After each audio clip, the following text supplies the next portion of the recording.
in aad abuurato xorriyad nafeed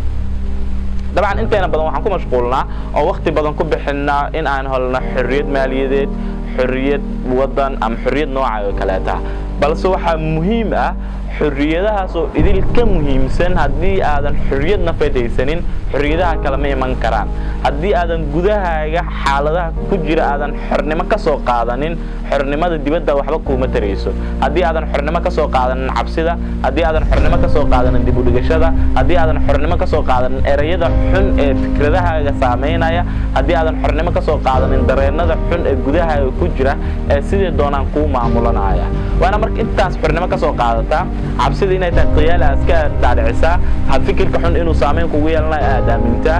in dib u dhigashadu ay tahay wax waqtiga dilaayeen